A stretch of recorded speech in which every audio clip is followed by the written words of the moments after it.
वंचित बहुजन आघाडीचे नेते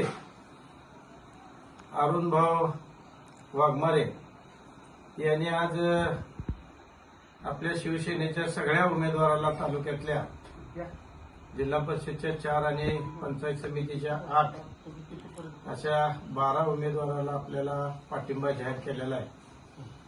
मला वाटतं त्यांनी आपली विकासाची तडफड आणि तालुका पुढे विकासात नेण्याच्या दृष्टीनं असणारी आपली आघाडी त्यांनी मनात ठेवून मला वाटतं तालुक्याचा विकास ही शिवसेनाच करू शकते आणि जातीवादी पक्षाला थांबवायचं काम ही शिवसेना करू शकते.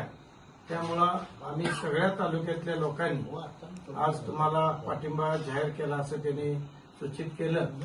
मला वाटतं त्यांचं मी मनापासून धन्यवाद मानतो की आपण पाठिंबा दिल्यानंतर मला वाटतं तालुक्यामध्ये अजून जी वातावरण अत्यंत चांगलं आहे त्यात अजून चैतन्याची भर पडत. तुमचं मनापासून मी अगदी शिवसेना पक्षाच्या वतीनं आभार मानतो. धन्यवाद.